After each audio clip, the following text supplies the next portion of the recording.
కేంద్రంలో ఉన్నటువంటి బీజేపీ ప్రభుత్వం తెలంగాణ రాష్ట్రంలో గతంలో అధికారంలో ఉన్నటువంటి బీఆర్ఎస్ పార్టీ కుమ్ముక్కై పనిచేస్తున్నది అని మాట్లాడుతున్నాడు. అంటే మాట్లాడేందుకు కనీసం ఇంగితమన్నా ఉండాలి. ఎందుకంటే మేము అధికారంలో లేం, మీరు ఈ రాష్ట్రంలో అధికారంలో ఉన్నారు. కేంద్రంలో అధికారంలో ఉన్నటువంటి బీజేపీ ప్రభుత్వం పార్టీ మీరు కుమ్ముక్కై పనిచేస్తున్నారు. సింగరేణి సంస్థను సర్వనాశనం చేయడంలో మీరు చిట్టా పొట్టాలు వేసుకొని పనిచేస్తున్నారు అనడంలో అనేక ఉదాహరణలు ఉన్నాయి. ఏదైతే కేసీఆర్ గారి నాయకత్వంలో మేము అధికారంలో ఉన్ననాడు ఆ రోజు సింగరేణి ప్రాంతంలో వచ్చేటువంటి కోల్ బ్లాక్స్ ఏవైతే ఉన్నాయో అవి సింగరేణి సంస్థకే చెందాలి, అది న్యాయం. 136 సంవత్సరాల చరిత్ర కలిగినటువంటి సింగరేణి సంస్థ ఈ ప్రాంతంలో బొగ్గు వెలికితీతలో దేశంలోనే అగ్రగామి సంస్థగా ఉన్నటువంటి ఈ సంస్థ కాపాడబడాలి. ఈ ప్రాంతానికి లక్షలాది మందికి జీవితాన్ని ఇచ్చినటువంటి ఒక సంస్థ అనేటువంటి ఉద్దేశంతో కేసీఆర్ గారు ఏదైతే ఎంఎండిఆర్ యాక్ట్కు వ్యతిరేకంగా అది మా ప్రాంతంలో వర్తించొద్దని ఆనాడు కోల్ బ్లాక్స్ మరి టెండర్లు అయినప్పటికీ కూడా మీ అందరికీ కూడా తెలుసు, కోయగూడెం 3 కావచ్చు, సత్తుపల్లి 3 కావచ్చు, మరి టెండర్స్ ప్రక్రియ అయిపోయినప్పటికీ ఇక్కడికి ఎవరు వచ్చినా మేము పనిచేయనీయం, ఇది సింగరేణి సంస్థకే చెందాలి, సింగరేణి సంస్థ ద్వారానే ఈ ప్రాంతంలో ఈ కోల్ బ్లాక్స్ అన్నీ కూడా వెలికి తీయబడ్డాయి ఇస్తున్నటువంటి సంస్థ అని చెప్పినటువంటి నాయకుడు కేసీఆర్ గారు. ఇలా మీరేం చేస్తున్నారు? మీరు అధికారంలోకి వచ్చిన తర్వాతనే మరి ప్రైవేటు వ్యవస్థను ప్రోత్సహించి స్వయంగా నేను ఇలా విక్రమార్క గారిని అడుగుతున్నా, మీరు కిషన్ రెడ్డి గారు చెట్టాపట్టాలు వేసుకొని హైదరాబాద్లో ఈ టెండర్లు పిలిచినటువంటి మాట వాస్తవం కాదా? మేము ఆనాడు పోరాటం చేసి ఆపినటువంటి వ్యవస్థను చిన్నాభిన్నం చేసింది మీరు కాదా? ఇవాళ కార్మికులకు సింగరేణి సంస్థకు నష్టం చేసింది మీరు కాదా? ఇవాళ వచ్చి కప్పిపుచ్చుకోవడానికి మాటలు మాట్లాడడం కాదు. అదేవిధంగా ఇంకేమంటారు, నిన్నగాక మొన్న అటు అసెంబ్లీలో కావచ్చు, కార్మిక క్షేత్రాలలో కావచ్చు, హరీష్ రావు గారు వచ్చి ఈ సంస్థలో జరుగుతున్నటువంటి అనేక కుంభకోణాలను బయటపెడితే ఆయన అబద్ధాల రావా, నువ్వేమో నిజాల రావా? నువ్వు చెప్పిన మాట నీకు ఒకసారి గుర్తుందా విక్రమార్కమన్నా? ఏమన్నావు నువ్వు? కార్మికులకు సంబంధించినటువంటి మెడికల్ బోర్డును మేము నెలకు 2 సార్లు 3 సార్లు నిర్వహించి ఈ మెడికల్ బోర్డును కంటిన్యూ చేస్తామని చెప్పినావు, చేసినవా? ఇలా మా దగ్గరకు కదా నువ్వు వచ్చి ఇలా సర్టిఫికెట్లు పంచిపోయినావు 335 మందికి. హరీష్ రావు దగడుకు కదా, బీఆర్ఎస్ పార్టీ దగడుకు కదా, తెలంగాణ బొగ్గు గని కార్మిక సంఘం చేసినటువంటి పోరాట ఫలితం కదా ఇది. లేకపోతే నువ్వు వచ్చి సర్టిఫికెట్లు ఇస్తువా? 2 సంవత్సరాల నుంచి వెయిటింగ్లో ఉన్నటువంటి వాళ్ళు ఫిట్ అయ్యి ఎందుకు ఇవ్వలే ఉద్యోగాలు? ఎందుకు నియామక పత్రాలు ఇవ్వలే? ఇలా బుడిబుడి మాటలు చెప్పుకుంటూ వచ్చి మా ప్రెషర్ తోటి ఇలా నియామక పత్రాలు ఇచ్చి తిరిగి మాట్లాడుతున్నారు. కాబట్టి మీరు ఈ సంస్థ సర్వనాశనం చేయడంలో ఎంత ఘోరంగా మరి ప్రభుత్వం కానీ ప్రభుత్వంలో ఉన్నటువంటి ముఖ్యమంత్రితో పాటు మంత్రులందరూ కూడా ఇన్వాల్వ్ అయ్యి ఏ విధంగా సర్వనాశనం చేస్తుండ్రో కొన్ని ఉదాహరణలు మన ముందట ఉన్నాయి. మీ దగ్గర సమాధానం ఉంటే చెప్పండి. కాంగ్రెస్ ప్రభుత్వం వచ్చిన తర్వాతనే కదా సైట్ విజిట్ సర్టిఫికేట్ వచ్చింది. సైట్ విజిట్ సర్టిఫికేట్ అనేది ఎందుకు పెట్టినట్టు? సైట్ విజిట్ సర్టిఫికేట్ పెట్టడం అంటేనే మీ బంధువులకు, మీ ఆనుయులకు, మీరు అనుకున్నటువంటి వాళ్లకు ఈ ఓబీ టెండర్లు కావచ్చు, ఇతర టెండర్లు కావచ్చు అన్నీ కట్టబెట్టడం కోసం కదా మీరు సైట్ విజిట్ సర్టిఫికేట్ పెట్టింది. దీన్ని వెలికి తీసింది హరీష్ రావు గారు కదా. లేకపోతే అలా మీరు చిట్టాపొట్టలు వేసుకొని మొత్తం సంస్థను సర్వనాశనం చేసేటోళ్ళు కదా. ఉదాహరణకు ఈ సర్టిఫికేట్ వచ్చిన తర్వాత మొట్టమొదటి టెండర్ శోధా కన్స్ట్రక్షన్ ఎవరిది? ఇది ముఖ్యమంత్రి సోయాన బ్రాహ్మర్ది సృజన్ రెడ్డి. ఎంతకినా ఈయన టెండరు ప్లస్ టెండర్ ఎంత 13% ప్లస్ టెండర్. అదేవిధంగా RG-OC2 5% plus tender. SRP-OC2 8% plus tender. Manuguru OC 10% plus tender. KTK-OC3 3.8% plus tender పడ్డాయి. ఇవన్నీ మీ మోసం దగ కాదా? ఈ సింగరేణి అమ్మే ప్రయత్నం కాదా? మీ ఆనువులకు కట్టబెట్టినటువంటి విధానం కాదా? మీకు నిజంగానే దమ్ము ధైర్యం ఉంటే దీనికి సమాధానం చెప్పండి. 2024కు పూర్వం సైట్ విజిట్ సర్టిఫికెట్ లేదు, తర్వాత ప్లస్ టెండర్ లేవు. ఉదాహరణకు నేను 1-2 చెప్తా.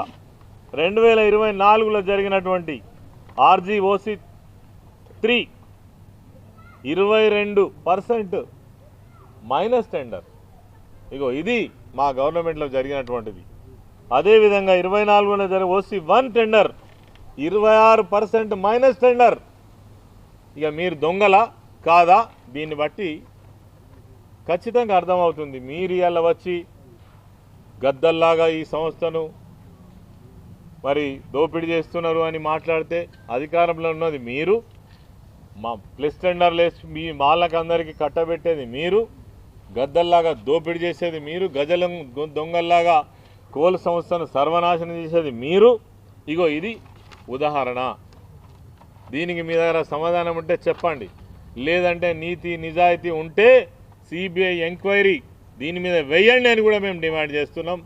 మొన్న కూడా హరీష్ రావు గారు సిబిఐ ఎంక్వైరీ వేయమని డిమాండ్ చేయడం జరిగింది. ఇట్లా 1 కాదు 2 కాదు. ఇప్పుడు ఈ సోలార్ సంబంధించి నిన్నగాక మొన్న చాలా కులంకుశంగా చెప్పిండ్రు. కాంగ్రెస్ ప్రభుత్వం వచ్చిన తర్వాత సింగరేణి సంస్థ ఈ సోలార్ పవర్కి సంబంధించినటువంటి ప్రాజెక్టులు ప్రపోజ్ చేసింది. ఎక్కడ చేసింది? రాజస్థాన్లోని జైపూర్లో చేసింది.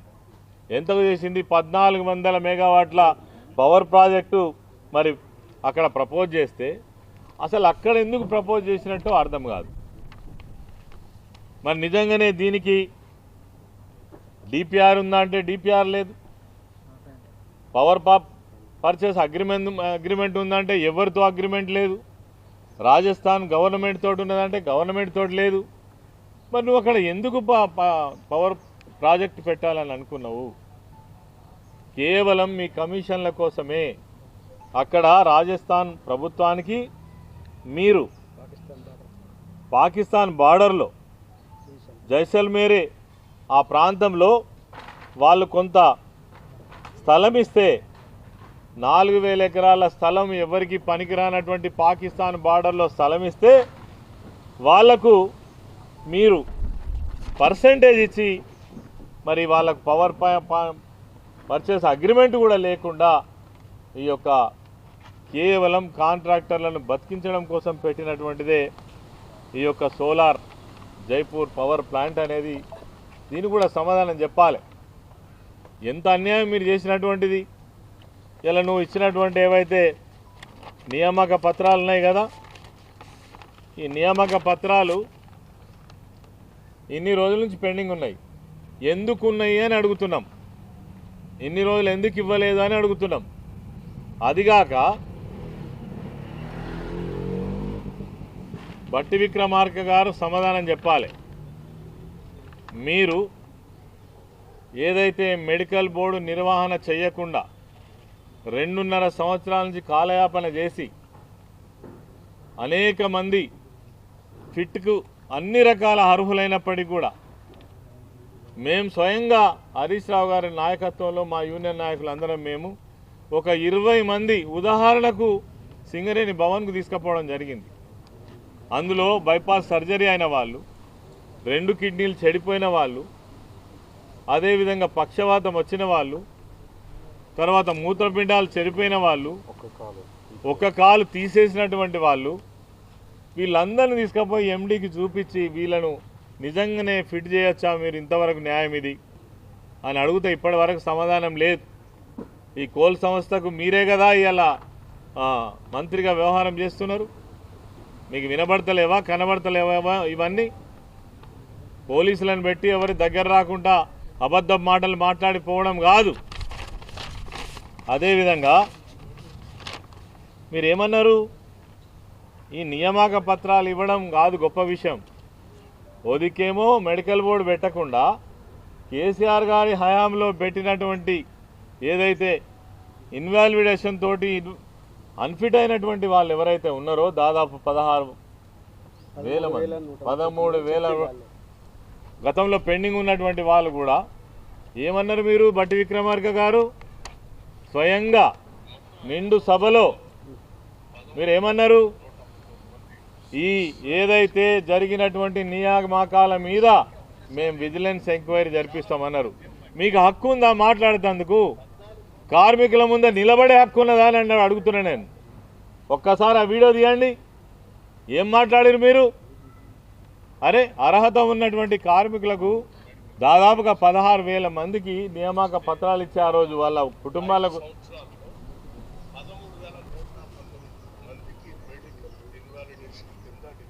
ఉద్యోగాలు ఇచ్చేటువంటి వ్యవస్థను తీసుకొని రావటం వల్ల కార్మిక సంఘాలు కార్మికులు కూడా ఆందోళన చెంది దీనిపైన కొన్ని కంప్లైంట్స్ కూడా మేనేజ్మెంట్ ఇచ్చేటువంటి కార్యక్రమాలు చేపట్టడం వల్ల మేనేజ్మెంట్ దీనిపైన ఎంక్వైరీ కూడా ఆనాడు కేసీఆర్ గారి హయాంలో 16% ఉన్నటువంటి లాభాల వాటాను 32% తీసుకొచ్చి వచ్చిన లాభాలలో నికరంగా పంచినటువంటి చరిత్ర కేసీఆర్ గారిది.